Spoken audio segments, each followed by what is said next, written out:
Salut les amis, alors aujourd'hui on va parler de Incarnation de Pierre Bordage. Alors moi j'avais jamais lu de Pierre Bordage mais on en avait beaucoup parlé. Il me semble qu'à l'époque où j'étais sur des forums, sur des sujets qui parlaient de livres, etc., il y avait des gens qui aimaient, enfin les fans de science-fiction qui en parlaient beaucoup en bien, en disant genre qu'ils aimeraient écrire comme Pierre Bordage et qu'ils adoraient lire du Pierre Bordage et machin. J'ai l'impression d'en avoir beaucoup entendu parler, même encore, je pense aujourd'hui sur Pokébip. Pourquoi il me semble avoir déjà vu des gens qui disaient qu'ils s'inspiraient de Pierre Bordage, etc. Donc j'ai vraiment l'impression d'en avoir entendu extrêmement de bien.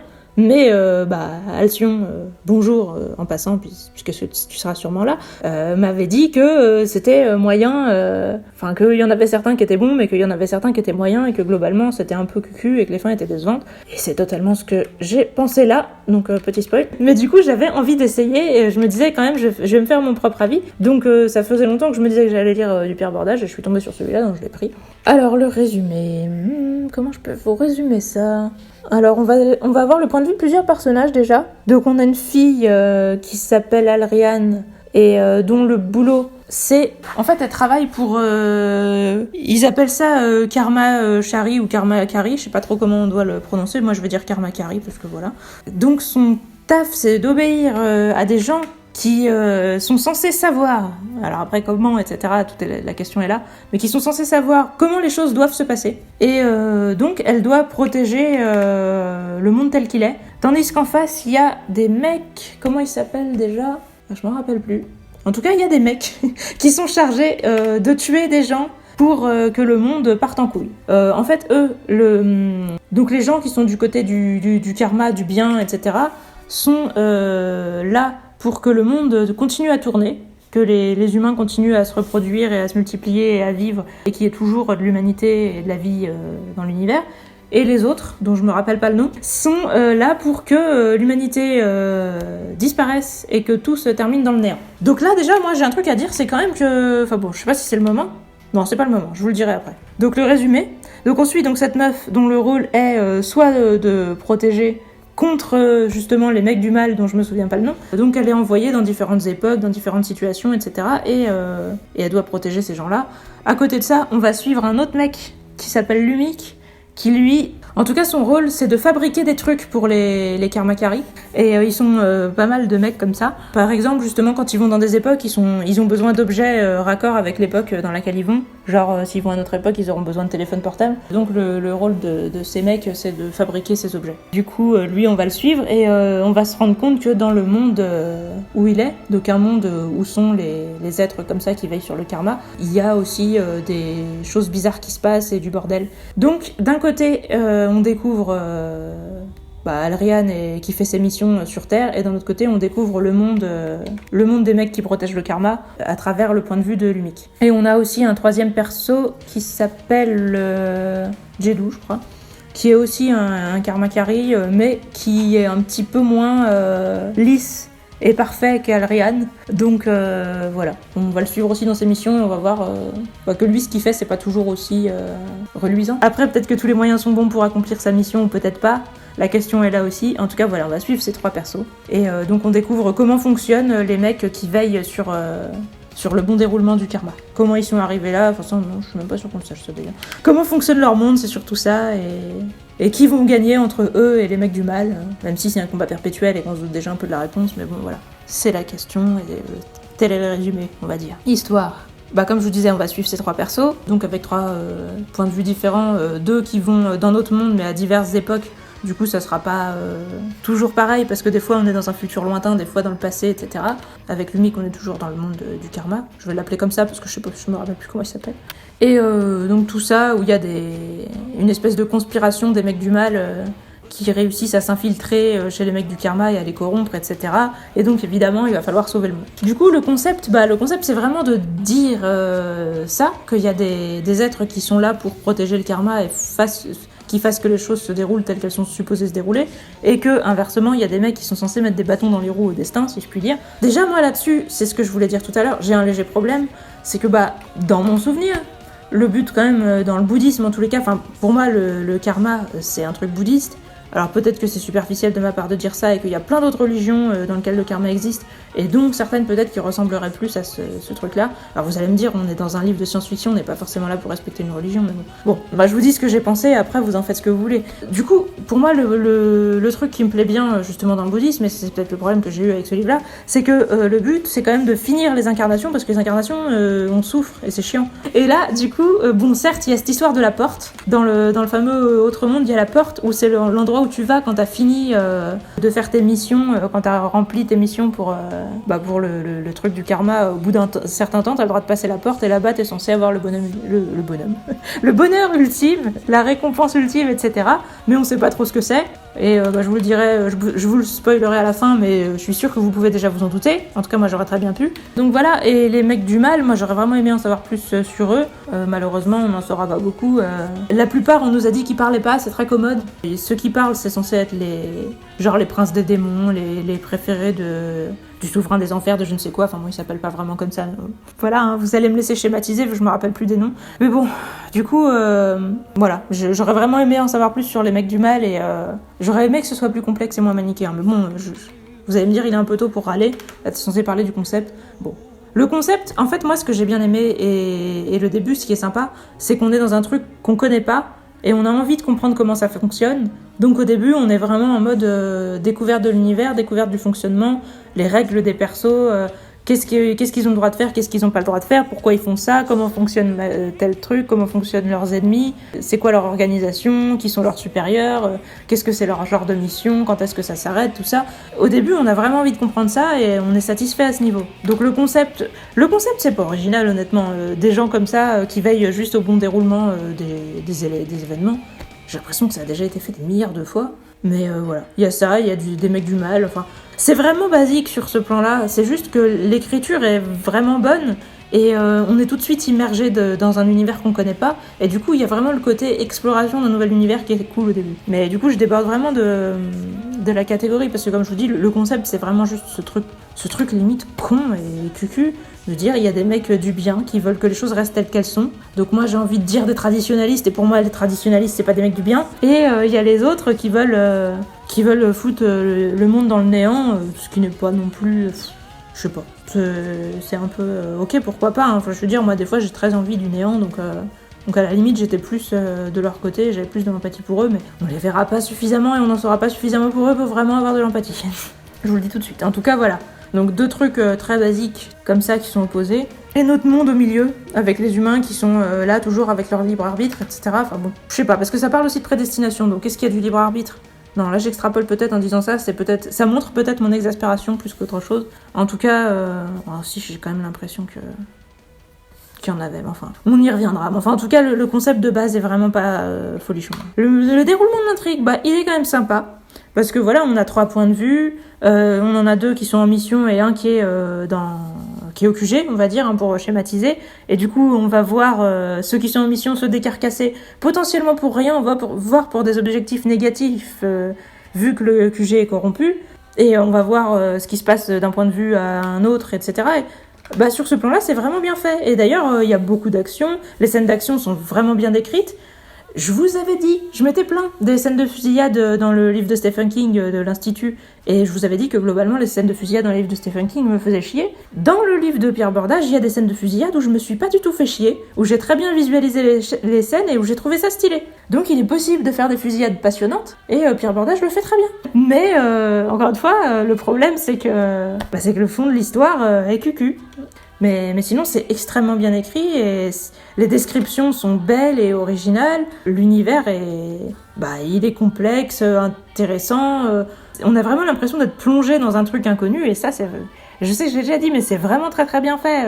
Le truc où vous allez voir des paysages à la fois que vous vous imaginez pas, mais en même temps que vous pouvez bien vous représenter. Vous allez voir des futurs dystopiques ou quoi, où vous allez vous dire que c'est simple, donc en même temps on les comprend très facilement. Mais en même temps, il y a beaucoup d'action dedans, et ça s'enchaîne avec des scènes dans autre chose. S'il y avait eu qu'un seul en fait des points de vue, qu'une seule des histoires, qu'une seule des époques, ça aurait paru une petite nouvelle à la con comme on peut en voir tous les jours. Mais là, du coup, le livre est très riche parce qu'on voyage dans plein d'époques, plein d'univers, etc.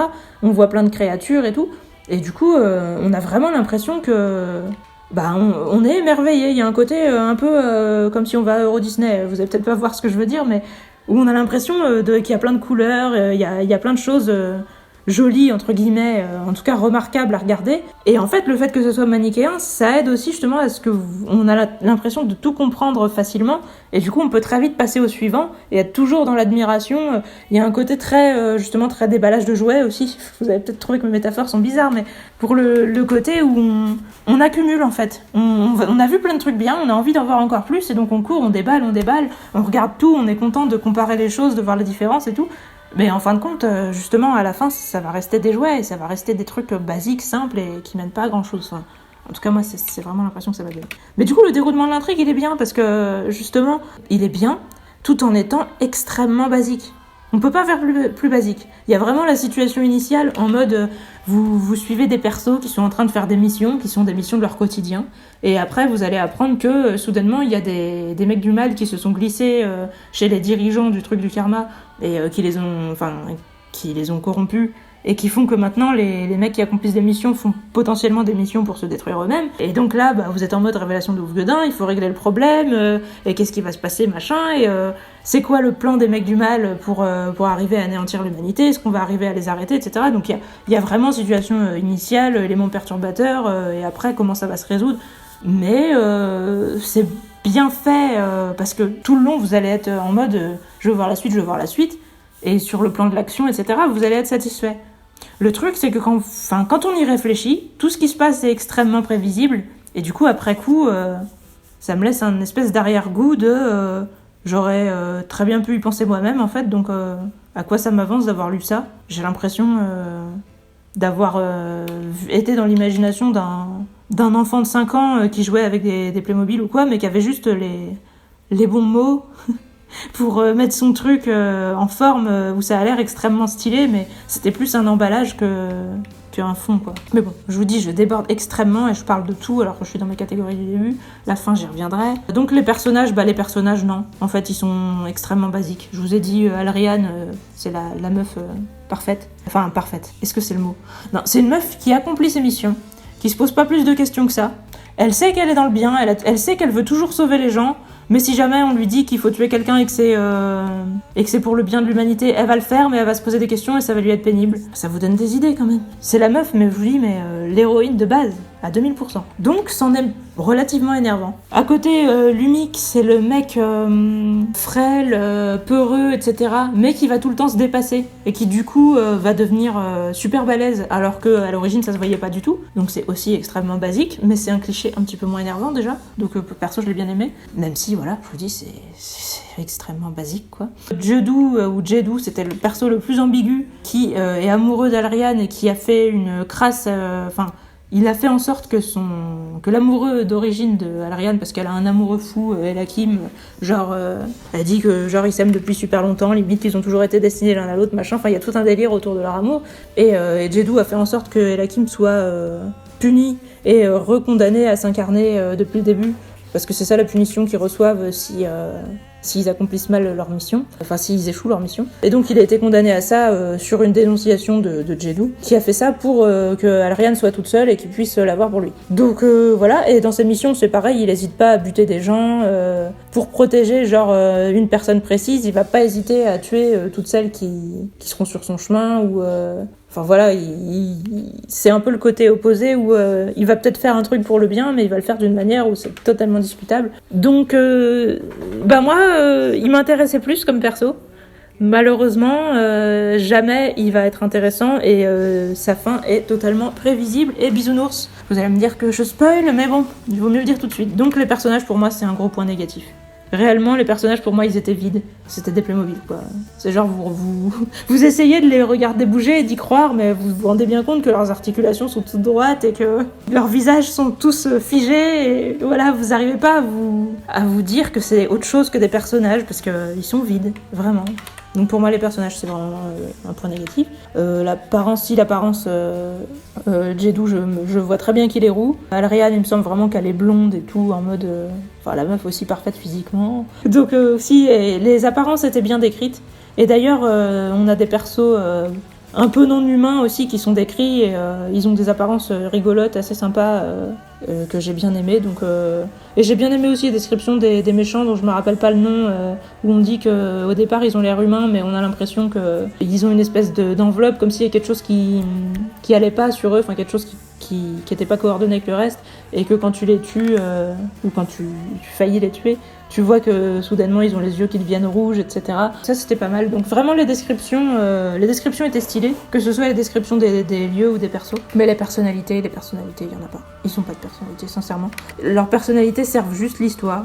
Réellement, il y avait besoin d'une meuf gentille qui était sur les rails, alors on a Alriane. Et la Kim, c'est juste l'amoureux. Il a vraiment pas de personnalité autre que être amoureux d'Alriane. Et pourtant, on va le voir beaucoup. Hein. Quand je vous dis ça, vous allez me dire oui, mais c'est parce que on le voyait que quand, genre dans les flashbacks ou quoi. Mais non, on va le voir beaucoup, mais à chaque fois qu'on le voit, sa caractéristique, c'est être amoureux d'Alriane.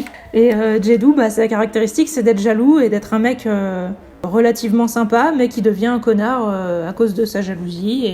Et voilà, donc faut vraiment vous attendre à rien, parce que d'un point de vue personnalité, c'est vraiment le désert. L'évolution, c'est terrible de dire ça à propos d'un truc qui parle du karma et de la réincarnation et tout ça, des âmes qui sont censées évoluer. Moi, j'ai pas trouvé que qui que ce soit ait évolué, enfin, si, d'une certaine manière. Quand je vous dirai la fin, justement, à propos de Jedou et tout, vous allez dire, ouais, il a évolué, mais franchement, pour moi, on peut pas... Non, d'évolution, on n'a pas. Pour moi, c'est pas possible, quoi. Je veux dire, le livre, dans le principe même, vu que le but de cette organisation autour du karma, c'est de faire en sorte que les choses, le monde tourne tel qu'il est. Enfin, l'humanité continue. Voilà, je vous dis, c'est le traditionnalisme. Donc, au final, les persos, dans leur personnalité, c'est pareil. Ils vont vous dire, il faut tout aimer, il faut accepter le monde tel qu'il est, etc. Donc, voilà. Ne changez pas, ne changez rien, aimez les choses telles qu'elles sont. Ok, donc rien ne change. Et ce livre, c'est la gloire de la stagnation, quoi. Enfin, moi, en tout cas, c'est comme ça que je le perçois. Donc, de l'évolution, pour moi, il n'y en a pas. Je suis désolée pour ceux que ça choquera. L'univers, les lieux et créatures, alors là, c'est l'énorme point fort du livre. C'est même la totalité de son point fort, je pense. L'univers... Vraiment, comme je vous dis, c'est bien décrit, que ce soit les différentes époques sur Terre ou le monde où se baladent les Karmakari et autres dont je me souviens plus le nom. Et les créatures, il y aura donc les créatures qui sont justement fusionnées entre guillemets avec la volonté de l'univers et l'harmonie des consciences de machin, et qui vont dire aux sages qu'est-ce qu'ils doivent faire, dans quelle mission ils doivent envoyer les Karmakari. Et donc ces créatures-là, ils sont rigolos, ils sont sympathiques, ils sont bien, voilà, il n'y a pas de problème. Le truc, moi, qui m'a dérangé, donc il y a quand même un point négatif dans cette catégorie, c'est que tout... Mais alors pour moi, encore une fois, un des points positifs du bouddhisme pour moi, c'est qu'on peut se réincarner en n'importe quoi, et qu'on a tous été des bestioles avant. Là, on nous parle que de l'humanité, tout le temps. Je veux dire, on nous parle pas d'extraterrestres aussi intelligents que les humains, même pas, parce qu'on pourrait nous dire, oui, d'accord, on peut s'incarner dans les animaux, mais ça n'a pas trop d'intérêt d'en parler pendant 3 heures, donc c'est possible, mais on n'insiste pas là-dessus. Mais là, il y a que des humains. Les êtres, les Karmakari, on nous dit qu'ils sont pas vraiment humains, et on nous parle de leur enveloppe physique sous un autre nom que corps, etc. Mais au final, ils en ont exactement les mêmes caractéristiques. Et globalement, même les espèces de dieux qui dirigent tout, même s'ils ont un corps pas vraiment humain, ils ont une tête, globalement un visage humanoïde. Et voilà, en fait, tout tourne autour de l'humanité. C'est genre, il y a que l'humanité qui intéresse... Alors après, vous allez peut-être me dire, oui, mais il y a peut-être des espèces de services équivalents pour les autres espèces. Mais je trouve ça bizarre, en fait. Parce que du coup, ça veut dire que ces services-là se feraient de la concurrence entre eux. Genre, l'humanité, elle doit exister elle existe aux dépens d'autres espèces, c'est sûr. Mais il aurait pu y avoir un karma global qui voudrait une harmonie de tout, maintenir tout dans une stabilité où les choses sont à la fois assez développées pour continuer à exister et pour pas risquer de disparaître, mais à la fois pas trop pour pas écraser les autres. Enfin, pour moi, c'est vraiment... l'intérêt est là, en fait. Que ce soit dans le bouddhisme, ou justement, moi, ce que j'aime bien dans le bouddhisme, c'est le côté où ça te rend un peu responsable par rapport à l'environnement, etc. Où tu te dis, je vais penser aux plantes, je vais penser aux animaux et tout, parce que d'une certaine manière, on est pareil. Tous les êtres vivants, je pourrais être eux, ils pourraient être moi. Et justement, le challenge, entre guillemets, s'il y avait une espèce de service qui était supposé tenir tout ça en équilibre, le challenge pour moi, c'est vraiment de maintenir tout le monde en harmonie. Si c'est que l'humanité, bon après, ça veut dire il faut quand même les choses pour que l'humanité puisse vivre, mais du coup, on peut quand même laisser crever la Terre parce que de toute façon, au pire, du moment qu'il y a des technologies qui permettent de vivre, on s'en fout. Mais moi, ça me plaît pas. Enfin, je veux dire, après, c'est selon la sensibilité de chacun. Peut-être que vous allez me dire que c'est complètement con et que là, c'est moi qui suis traditionnaliste parce que j'aime la Terre et quoi que ce soit, mais moi j'ai rien contre les autres planètes, hein. Je suis tout à fait d'accord pour préserver les autres planètes aussi, mais j'aime pas l'idée qu'on casse tout, voilà, moi je déteste qu'on casse tout en fait. Donc je suis désolée, j'aime pas qu'on casse des objets, mais j'aime pas non plus qu'on casse la nature, et ça m'agace.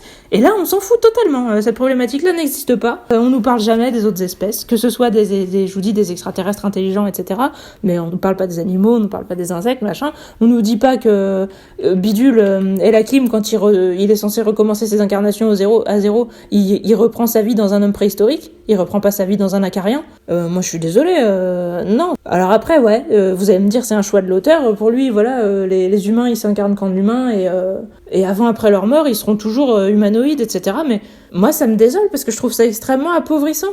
Je me dis, si on est dans un autre corps, on a des sens différents, on a une sensibilité différente, ça nous enrichit en fait. Là, je veux dire, d'être un humain qui meurt et qui s'incarne dans un autre humain, alors vous allez me dire, oui, mais on apprend les différentes cultures, etc.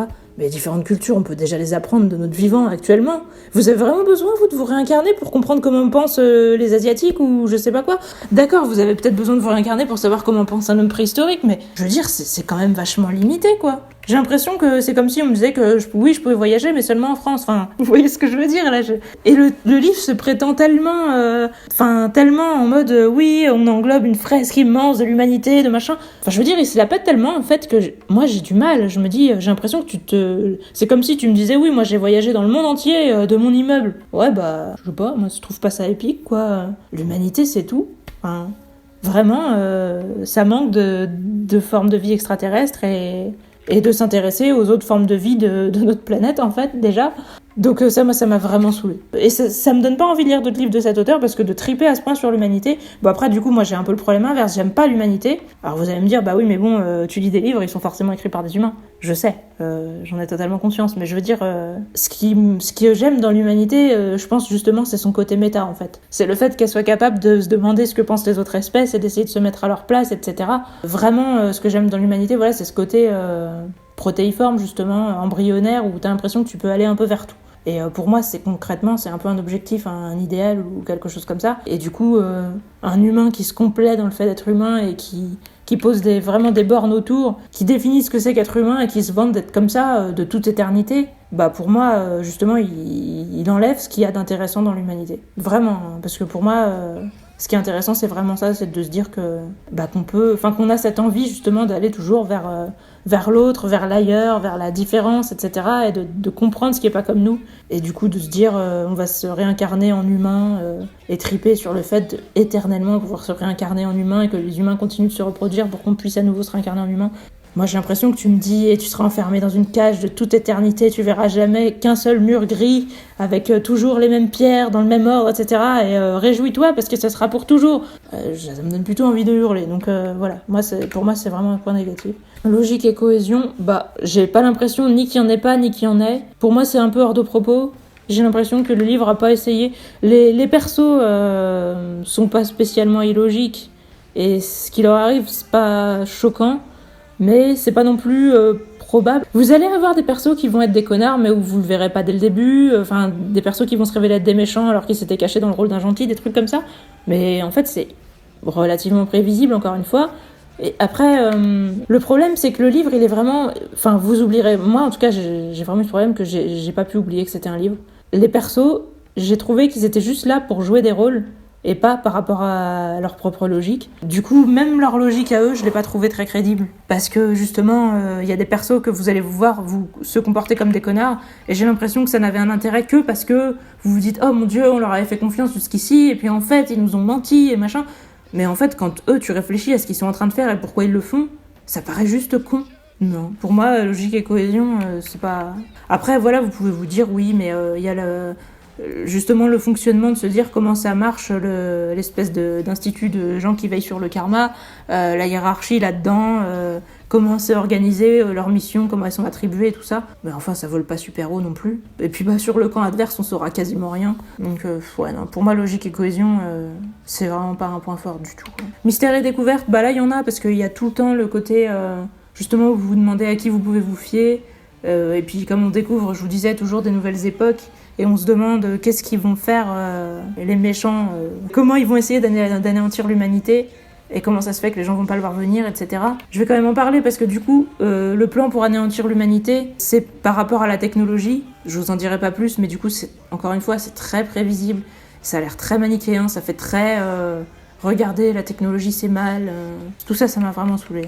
Ce côté... plus que moralisateur, mais c'est moralisateur cucu, vraiment. Vous direz, mais j'ai l'impression que c'est l'opinion de ma grand-mère, mais encore une fois, écrit bien, et avec des grands mots, où l'histoire est stylée, etc.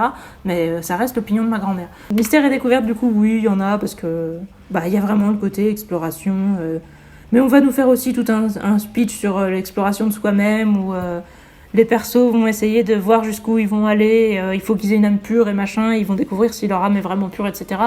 Mais en fin de compte, ça aussi, ce sera toujours très cucu et très basique. Et, vous allez vouloir savoir la suite, mais quand vous la saurez, vous vous direz, ouais, bon, merde. En tout cas, moi, c'est vraiment l'effet que ça m'a fait. Mystère et découverte, je dirais moyen. Parce que du coup, c'est là-dessus que ça a misé, mais pour moi, ça prend pas vraiment. L'écriture, là, pour le coup, c'est vraiment le point fort. Je vous dis, les descriptions sont bien faites. C'est extrêmement bien fait, le fait de nous mettre dans un nouvel univers à chaque fois, où on voit des scènes du quotidien, mais qui nous montrent globalement comment le monde fonctionne, et on arrive à l'anticiper, à globaliser nous-mêmes le truc à partir de ce qu'on a vu. Des scènes représentatives, c'est, j'allais dire, très filmique ou cinématographique, dans le sens où justement les scènes sont bien choisies. C'est pas des scènes de ouf en soi, mais vraiment elles sont très bien choisies pour vous montrer ce que vous êtes censé comprendre du monde, de comment il fonctionne, etc. Et pour vous faire ressentir ce que vous êtes censé ressentir sur le côté cyclique des choses, ou au contraire tragique, ou quoi que ce soit. Les scènes sont vraiment à la fois bien choisies et bien décrites. Il y a vraiment un côté... je visualisais très facilement les scènes. J'avais vraiment l'impression d'avoir des images en tête. Et donc sur ce plan-là, l'écriture est vraiment bien faite, quoi. Sur le plan...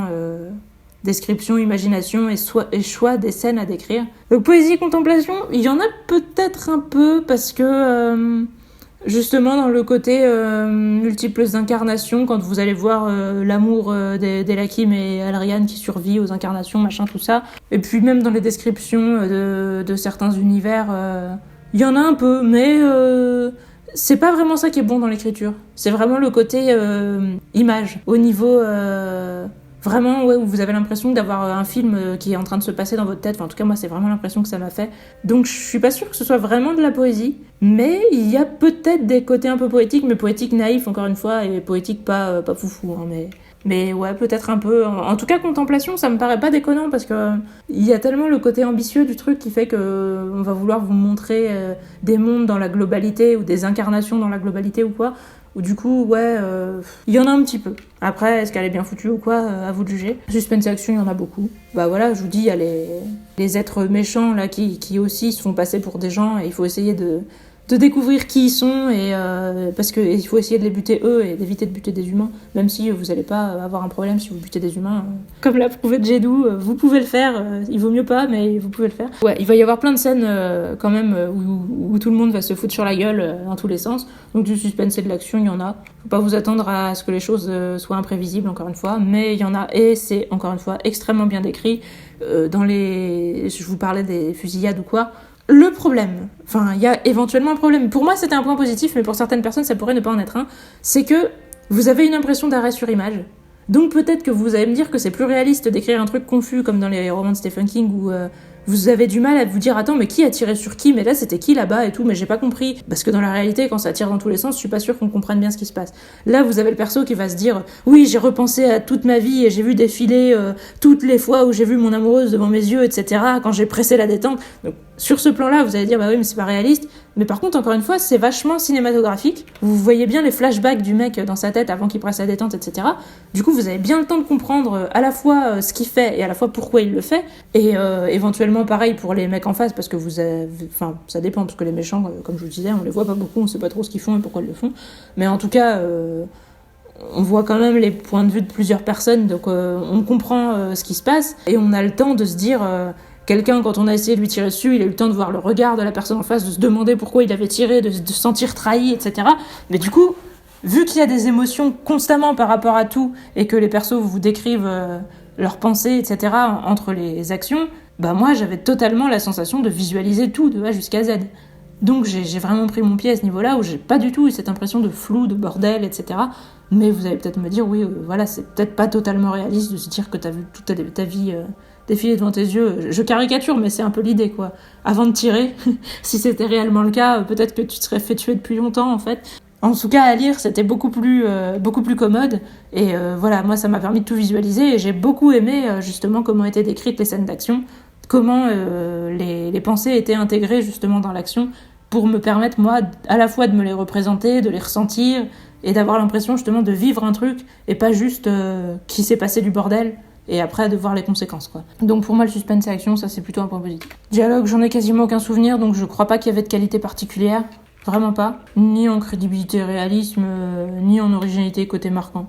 J'ai pas remarqué de différence entre les persos. D'ailleurs, c'est peut-être limite problématique. Effectivement, les hommes préhistoriques parlaient peu ou pas. Et à un moment, on voit des Indiens et le mec essaye un peu de parler à une meuf qu'il a enlevée et qui est une blanche, mais du coup, ça vole pas très haut. Mais ça se limite à ça, en fait. Ça se limite à différencier les hommes préhistoriques et les gens d'aujourd'hui. Mais sinon, entre les gens, y a pas trop de différence. En tout cas, ça m'a pas du tout marqué. Les persos, j'ai pas vu d'originalité dans leur manière de parler ni rien, non. Je dirais vraiment pas qu'il y avait de moindres points forts à ce niveau-là. J'ai pas été dérangée non plus, mais en tout cas, il y avait aucune qualité particulière. Et du coup, en note globale, je lui mis 6. Parce que globalement, voilà, je vous dis, c'est moyen plus, parce que vraiment c'est extrêmement bien écrit, mais le fond de l'histoire, où j'ai l'impression que c'est une histoire d'enfant de 5 ans, ou une histoire qu'on pourrait raconter à un enfant de 5 ans, en mode les gentils triomphent et tout le monde va bien, il y a des héros qui veillent sur nous et tout ça, bah voilà, pour moi je peux pas mettre plus, hein. Et la fin, je vais y revenir après le spoil, mais là comme j'ai envie de râler, j'en ai bien envie d'en parler de la fin, bah la fin aussi fait que je peux pas mettre plus. Parce que voilà, j'ai envie de dire tout ça pour ça. Et d'après ce que j'ai compris de ce que m'a dit Alcyon, c'est pas la première fois qu'on ressentira ça avec un roman de Pierre Bordage. Donc si vous aimez Pierre Bordage, vous pouvez gueuler. Moi je suis toujours ouverte à toutes les gueulantes, mais en tout cas moi, voilà, je suis déçue. Déçue, et en même temps, je peux comprendre qu'on puisse aimer son écriture, et c'est vraiment son point fort, son écriture. Donc c'est pour ça que je mets 6, c'est pas juste 5 ou pas moins d'ailleurs. C'est vraiment pour l'écriture.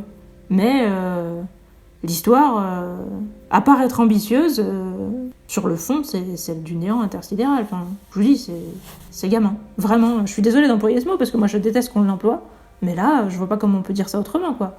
C'est vraiment les héros qui gagnent contre les méchants, il faut protéger le monde, machin, enfin c'est les Power Rangers, quoi. Donc, non, moi ça va aller plus haut. Et sur ce, je vais vous spoiler.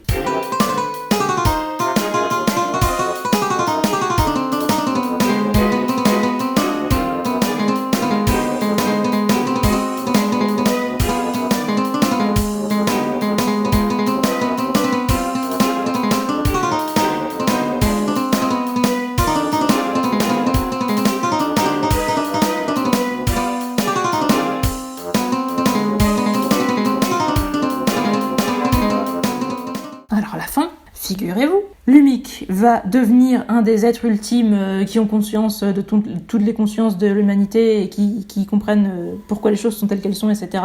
Parce que y en avait 2 qui s'étaient fait buter par les méchants, donc il fallait les remplacer. Un gentil plutôt qui aura décidé de trahir les gentils pour s'allier avec les méchants, qui était qui était censé aider Alariane, donc c'était un des sages qui avait dit à Alariane qu'il se mettait à son service parce que elle avait posé sa main sur une espèce de coupole transparente qui s'est illuminée et qui est censée s'illuminer que pour les âmes pures, un truc comme ça.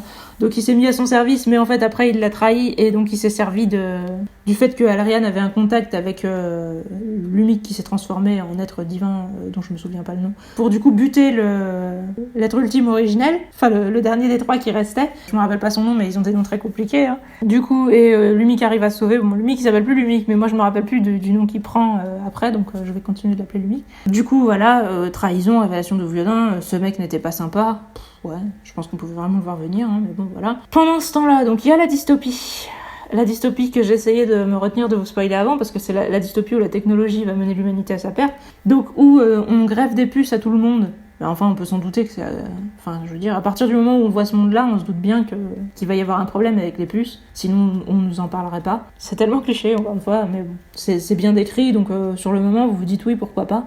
Mais après, vous vous dites vraiment tout ça pour ça. Enfin, moi, c'est vraiment ce que ça m'a fait.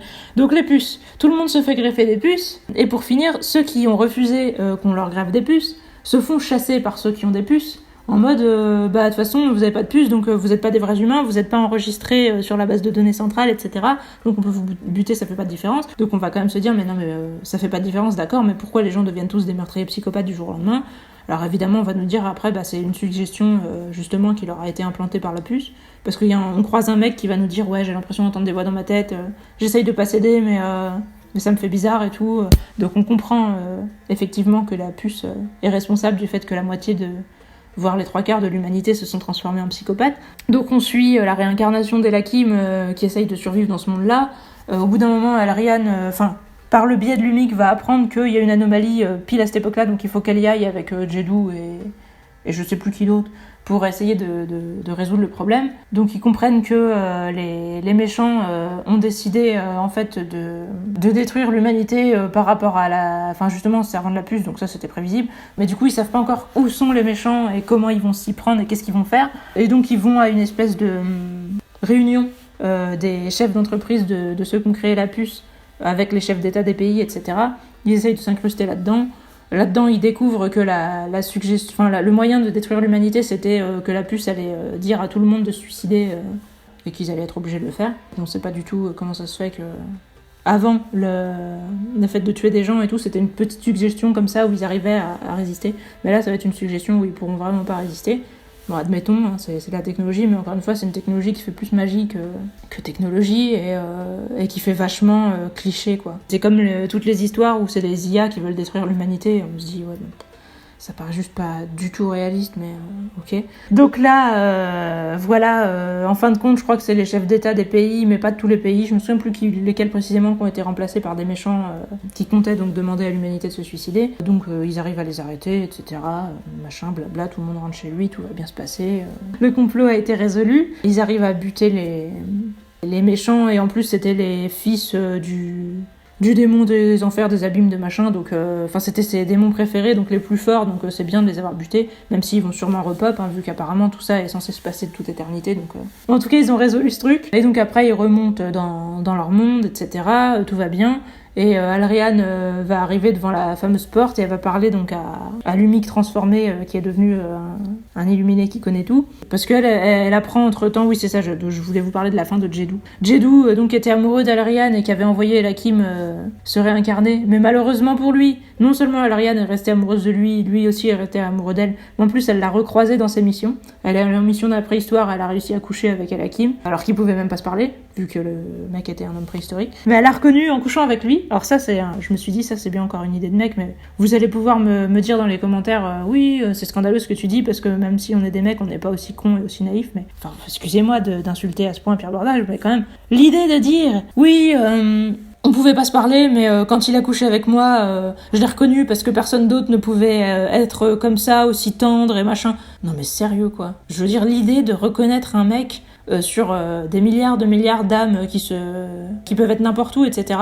Dans l'immensité de l'univers, t'as reconnu ton mec parce que quand t'as couché avec lui, tu penses que n'importe qui d'autre aurait pas pu être aussi doux, ou je sais pas quoi. Mais j'ai envie de te secouer et de te mettre... je sais pas, te cogner la tête par terre et te dire mais réveille-toi. Enfin, c'est sérieux ça ? Tu crois vraiment que la seule personne qui peut être douce avec toi, c'est ton âme sœur de toute éternité ? Tu crois vraiment ça ? Franchement, je comprends, si les gens arrivent à se faire croire à des trucs aussi débiles, je comprends qu'ils soient comme ça en mode on est amoureux fou et tout avec la première personne qu'on a croisée. Parce qu'évidemment, c'est le destin qui a fait en sorte qu'on se croise. Mais oui, bien sûr, amusez-vous. Hein. Mais quand dans 20 ans, vous serez malheureux parce que vous vous serez menti à vous-même, vous repasserez. Mais sans déconner. Genre, il y a que la personne qui est l'amour de ta vie de toute éternité qui peut être douce avec toi.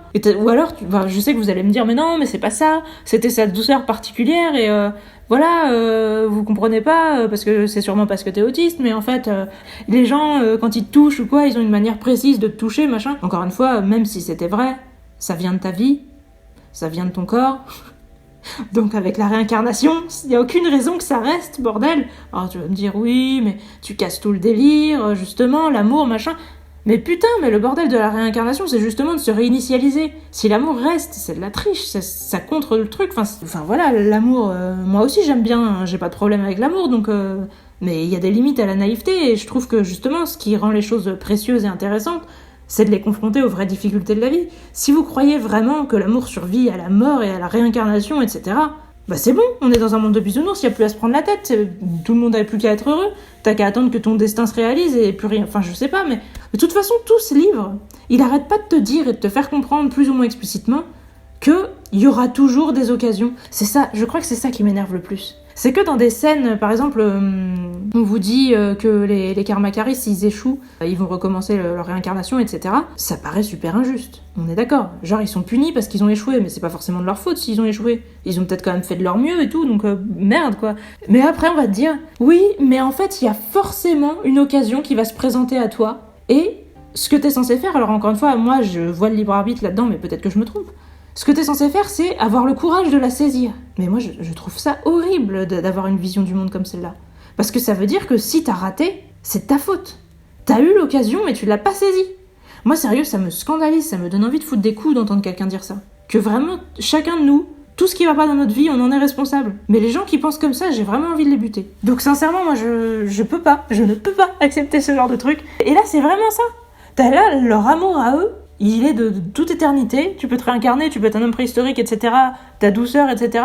Genre, elle a reconnu sa bite comme ça, parce que l'amour. Je veux dire, mais il est dans un corps différent, etc. Putain, mais...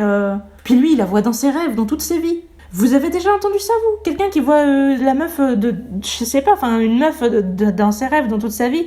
Vous avez déjà vu ça et vous avez l'impression que c'est bien de l'encourager ? Alors, vous allez me dire, mais t'es pas bien placé pour parler, parce que toi, t'aimes toujours des gens aussi qui sont dans ta tête. Ben, justement, putain, j'aimerais vraiment y croire, hein, moi, que les mecs que j'aime dans ma tête, bah, c'est parce qu'en fait, je les ai aimés dans des incarnations précédentes et que je vais les retrouver dans le futur et qu'on est tous... dans un monde où tout a un sens et où tout est équilibré, et où finalement les souffrances qu'on vit aujourd'hui, c'est juste pour avoir plus d'empathie pour les autres, mais c'est pas la réalité, putain, réveillez-vous au bout d'un moment, je sais pas, enfin, il y a des choses, on a envie d'y croire, on a le droit d'avoir envie d'y croire, on a le droit de se raconter des histoires et tout, mais pour moi, la naïveté qu'il y a dans ce livre, elle est trop grande pour pas être sincère, et c'est pour ça que ça me met en colère. J'arrive à aimer, je pense, les histoires des gens qui ont envie justement de vivre à l'écrit ce qu'ils peuvent pas vivre dans la vraie vie. Parce que d'une certaine manière, tu sens leur mélancolie. Même si tu vois une histoire où t'as des points positifs, où justement l'amour peut être beau, etc., tu vas voir la tragédie autour, parce que les gens, ils oublient pas, et ils restent eux-mêmes, et ils ont pas envie de se trahir ou quoi que ce soit, et je pense qu'on est même pas capable, en fait, de se mentir ou de se trahir à ce point. Je veux dire, notre sentiment sur la vie et tout ça, il reste. Même justement avec nos rêves, et d'autant plus. Je veux dire, nos rêves le soulignent et ils sont soulignés par ça. D'une certaine manière, nos rêves, ils existent aussi justement comme une ombre ou quelque chose qui est là en contraste avec notre réalité et la vraie vie et la souffrance qu'on vit justement. Mais si tu décides justement que le monde est à ce point bien foutu, tu nies la légitimité d'exister à toute notre souffrance. Enfin, moi, je trouve ça scandaleux. Donc voilà, tu me choques au plus haut point, à la fois quand tu décrètes que si on te demande de faire quelque chose et que tu y arrives pas, c'est forcément de ta faute parce que t'avais forcément une occasion qui allait se présenter, parce que le karma, le destin l'a voulu ainsi. Déjà moi ça, voilà. Et encore plus tu m'énerves quand tu me dis que t'as reconnu un mec parce que quand il a couché avec toi, tu t'es dit ça c'est sa douceur, c'est lui, je le sais, mais sincèrement quoi. Je comprends pas, hein. Arrêtez-moi, parce que moi j'ai pas couché avec beaucoup de gens dans ma vie, mais est-ce que vous croyez vraiment que dès que vous couchez avec la mauvaise personne, ça fait mal, et dès que vous couchez avec la bonne, vous êtes en train de prendre votre pied? Mais non, mais la vie ça fonctionne pas comme ça, putain. Et si ça fonctionnait comme ça se saurait, et ce serait beaucoup plus simple, mais ne faites pas croire aux gens que ça fonctionne comme ça, parce que vous allez les faire tomber de super haut. Je veux dire, les livres c'est censé nous faire avancer, c'est pas censé nous pousser dans nos travers. Là j'ai vraiment l'impression que ce livre c'est de l'autocomplaisance à 2000%. Alors effectivement, si ça s'adressait à des enfants de 5 ans, je me dirais oui, c'est les Teletubbies version bien écrite, mais ça s'adresse pas à des enfants de 5 ans. Ça parle de violence, ça parle de guerre, ça parle de cul, et c'est écrit de manière compliquée et tout ça. Ça s'adresse pas à des enfants de 5 ans, donc arrêtez au bout d'un moment, quoi. On n'est pas là pour se mettre la tête dans le sable. Et donc Jedou, vous pouvez sûrement vous en douter ce qui s'est passé avec Jedou. Parce que voilà, Il se comportait pas bien, mais au fond de lui, il le savait, vu que c'était quand même un gentil. Donc ce qui s'est passé avec Jedhu, c'est que quand Alrian et Lakim se sont retrouvés dans le futur dystopique avec les puces, et ben il y a des méchants qui ont essayé de les buter, et Jedhu, il s'est mis en travers du chemin des méchants pour les ralentir et pour que Lakim et Alrian puissent se retrouver et vivre leur amour ensemble, et lui, il a décidé de mourir pour eux, parce qu'il fallait qu'il soit quand même un gentil. Voilà. Non mais je vous dis, mais... C'est pas que c'est pas crédible en fait, mais c'est que c'est juste... C'est le summum du basique. Vous vous dites, si j'essayais de faire des persos clichés et simples, est-ce que j'aurais réussi à faire aussi simple et aussi basique que ça ? Je ne sais pas, vraiment. Là, mais j'ai vraiment l'impression de voir les clichés des choses qu'on voyait dans les dessins animés de quand on était petit. Ça tranche tellement avec l'écriture et avec la complexité de l'univers et surtout la complexité prétendue. Parce que je vous dis, on va vous en parler de la grande fresque de l'humanité à travers le temps, l'espace et machin, et le futur, le passé, les vies qui s'entrecroisent, et puis voilà, les incarnations, le karma, et les choses qui restent, les choses qui disparaissent, et accepter le changement, l'éternel changement, tout ça. Enfin, d'un point de vue pseudo-philosophique, on va vous en foutre des tartines, et vous allez avoir l'impression qu'on essaye limite de vous faire entrer dans une secte, mais voilà, d'un côté, sur le plan humain, vous avez l'impression que ouais, vous voyez les petits jouets qui s'agitent là, vous voyez pas des vraies personnes. Ça fait bourrage de crâne, ça fait pas du tout réel. Donc voilà, moi Jedhu, je veux dire, le mec il était limite à vouloir agresser Alrian, limite s'il allait pas la violer tellement il avait envie d'elle et tellement voilà. Et il a trahi Lakim alors qu'il était quand même aussi pote avec lui, etc. Et après, il a décidé de se sacrifier sans transition, comme ça, juste parce que il s'est dit quand même, je suis un gentil finalement. Si on avait vu de son point de vue qu'il se torturait, etc., mais moi, je m'en suis jamais rendu compte. Et pourtant, on a été de son point de vue. Et à chaque fois de son point de vue, il était en mode, putain, je pense à Alrian, ça me fait trop de mal, et j'aimerais mieux l'oublier, mais j'y arrive pas, machin. Moi je me disais ça va se terminer, qu'il va l'agresser dans un coin et voilà, il va la buter en mode si je peux pas t'avoir, je préfère te tuer ou quelque chose comme ça. Et du jour au lendemain, il a décidé de se sacrifier sans qu'on voit aucune justification à ça. Mais juste parce que c'était écrit sur sa fiche personnage que c'était un gentil. Pour moi c'est vraiment ça quoi. Je ne peux pas entendre ça encore une fois. Et donc voilà, la révélation de Ouvledin de qu'est-ce qu'il y avait derrière la porte. Allez-y, répondez vous-même, parce que la réponse vous l'avez. Et d'ailleurs, c'est ce que va dire le grand sage, l'unique dont je me souviens plus le nom, à Ariane. Il va lui dire, mais tu t'en doutes de ce qu'il y a derrière la porte ? Oui, évidemment qu'on s'en doute. Parce qu'en réalité, on va vous dire, en fait, Elakim, vous croyez qu'il avait été puni parce qu'il avait échoué sa mission ? Mais en fait, non. En fait, il avait été récompensé. Il avait eu le droit d'aller dans la porte. La récompense ultime de la porte, c'est de recommencer les incarnations à zéro. Parce que le bonheur de la vie, c'est la vie. Je veux dire, jusqu'à maintenant, vous aviez souffert. En gros, vous allez recommencer avec un regard différent. Mais votre mémoire est effacée. Cherchez l'erreur. Votre mémoire est effacée. Comment vous voulez avoir un regard différent ? Alors oui, mais Elakim se souvenait, apparemment, justement, d'Alrian et de son amour. Donc sa mémoire n'était pas totalement effacée. Mais du coup, moi je me dis, on m'arnaque. Ou alors on m'arrête avant que l'histoire devienne intéressante, parce que du coup, ce qui est intéressant, c'est de savoir à quoi ça mène sur le long terme, cette histoire. Ça veut dire que il va y avoir des humains de plus en plus évolués. D'ailleurs, dans l'univers, parce que du coup, vu qu'on recommence dans le passé, vu qu'Elakim il est arrivé dans la préhistoire, donc le temps n'a pas cours apparemment dans l'univers des Karmakari et compagnie. Donc l'idée, c'est que les persos bien qui décident de se réincarner fassent évoluer le monde de l'intérieur, j'imagine. Alors est-ce que d'un autre côté, il y a les autres qui font de la plongée sous-marine dans la bassesse de l'humanité et qui se réincarnent aussi quand ils meurent pour pourrir le monde ?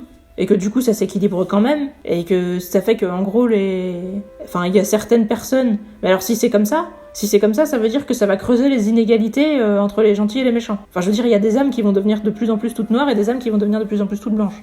Dans quel univers est-ce que c'est bien qu'ils se produisent ça ? Et s'ils se produisent ça veut dire qu'à la fin le monde va carrément se scinder en deux. D'un côté il y aura les méchants, d'un côté il y aura les gentils, et il y aura plus l'humanité entre les deux. Il y en aura plus. Si jamais vous continuez à laisser l'amour aux gens qui se réincarnent une fois, et ceux qui se réincarnent deux fois, ils auront peut-être un petit truc en plus. Parce que si tu fais pas du gameplay avec une New Game Plus, les gens auront pas envie de rejouer. Donc au bout d'un moment, c'est sûr, il va y avoir une inégalité qui se creuse entre les méchants et les gentils, mais ça, on en a rien à foutre, et on n'aura jamais le fin mot là-dessus. Non. Là, on va juste vous dire que c'était une révélation de Ouvledin, que le bonheur ultime, vous l'avez déjà. Est-ce que vous sentez qu'on vous entube ? Je veux dire, ça me fait typiquement penser à la phrase de Coluche, dites-nous de ce dont vous avez besoin, on vous apprendra comment vous en passer. J'ai vraiment l'impression qu'on est en train de nous dire, tu crois que t'es malheureux, mais non, en fait, t'es heureux. Mais ta gueule, putain, je suis malheureux quand même, ça m'aide pas que tu me dises ça. Au contraire, si tu me dis que je suis censée être heureux alors que déjà je le suis pas, c'est encore plus triste. Enfin, je veux dire, j'échoue doublement, quoi. Donc ça fait que nous enterrer dans notre malheur. Moi, j'ai l'impression d'être coupable de pas être d'accord avec la bien-pensance de merde. Enfin, pas trop, hein, parce que je suis pas d'accord avec ce livre, mais je veux dire, instinctivement, sur le moment, si j'essaye d'être en empathie avec le livre et de le suivre, bah je me dis, bah merde, en fait, moi, je suis coupable. Et vous êtes censé Enfin, à la fin de ce livre, soit vous vous dites ronron, tout va bien, je suis du bon côté, soit vous vous dites putain, je suis une merde. Je vois pas ce que vous pouvez faire d'autre. Est-ce que vraiment ce livre est censé donner de l'espoir aux gens ? Ça va enfoncer les portes de ce que vous pensez déjà. Parce que voilà, ce livre, il fait que vous dire ce que vous savez déjà et ce que vous pensez déjà. Est-ce que vous avez envie que tout s'arrête ou est-ce que vous avez envie que les choses continuent ? Bah ça dépend de si vous allez mal et si vous allez bien. Et du coup, si vous allez mal, bah c'est de votre faute, vous avez pas saisi les occasions, bande de connards. Et si vous allez bien, bah c'est cool, vous allez pouvoir continuer dans votre vie telle qu'elle est, incarnation après incarnation, et fuck le reste. Mais sans déconner. Non, pour moi, ce livre, ça me révolte, quoi. J'ai l'impression qu'on essaye de m'entuber psychologiquement, même limite au niveau de mon âme, quoi. Parce que moi, si le monde il est comme ça, je me révolte tout de suite, quoi. Il y a pas moyen, je préfère encore être avec le côté du néant, je vous dis... Non, quoi. Qu'on me dise... je suis censée être heureuse maintenant, et si je le suis pas, c'est pareil. Bah va te faire foutre, va juste te faire foutre. Non, moi je veux revendiquer mon droit à vouloir que le monde change, vouloir que le monde évolue, vouloir qu'on souffre moins, et vous allez me dire, oui, mais si on souffre moins, on va plus avancer. Bah ta gueule, si jamais on souffre de plus avancer, bah ça nous fera avancer.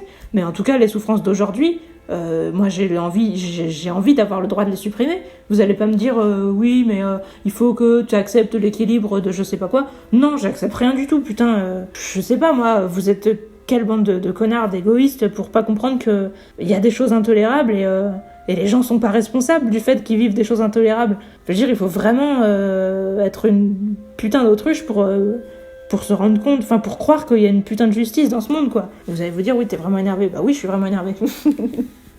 Et voilà, je mets quand même 6 à ce livre parce qu'il est vraiment bien écrit, mais sur le fond, ça me donne envie de vomir puissance 10, quoi. Et je vous déconseille d'être en face de quelqu'un qui vomit puissance 10. Bref, je pense que vous comprendrez, enfin j'espère que vous comprendrez pourquoi je suis pas contente, et si vous comprenez pas, ben vous m'expliquerez pourquoi, et ça sera intéressant. Ne vous sentez pas non plus écrabouillé. Si vous êtes pas d'accord avec moi, moi je gueule parce que voilà, je vous dis, mon principe ici c'est d'être honnête, mais vous avez tout autant le droit de l'être que moi, et si vous êtes pas d'accord, on peut en discuter.